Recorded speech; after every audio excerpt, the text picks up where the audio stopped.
নমস্কার বন্ধুরা, আজ আমি আপনাদের সঙ্গে শেয়ার করব সম্পর্ক নিয়ে আমার ছোট্ট একটি ধারণা। সম্পর্ক হলো এমন একটা সত্যি যা শুধু রক্তের সম্পর্কে মানুষের সাথেই হবে এটা নয়। বহু দূরে থেকেও সম্পর্ক হয় সুমধুর। কারণ একটাই আমি মনে করি, আর সেটা হলো যে কোনো সম্পর্কের মধ্যে টান থাকতে হয়। যে কোনো সম্পর্ক টেনে নিয়ে যেতে হয় না। আর যে সম্পর্ক টেনে নিয়ে যেতে হয় সে সম্পর্ক কখনো সম্পর্কই হয় না। সেটা হয় শুধু একটি বাধ্যতামূলক কর্তব্য।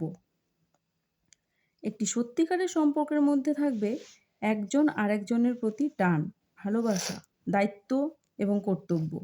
সে সম্পর্ক হতে পারে ভাই বোনের সম্পর্ক, হতে পারে বাবা ছেলের সম্পর্ক, হতে পারে মা মেয়ের সম্পর্ক, বা হতে পারে স্বামী স্ত্রীর সম্পর্ক।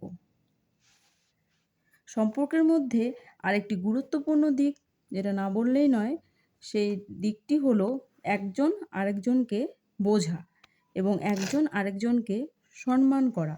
এইসব দিকগুলি যে সম্পর্কে রয়েছে বা থাকে, সেই সম্পর্কের মানুষের মধ্যে কখনো ভালোবাসার অভাব হয় না।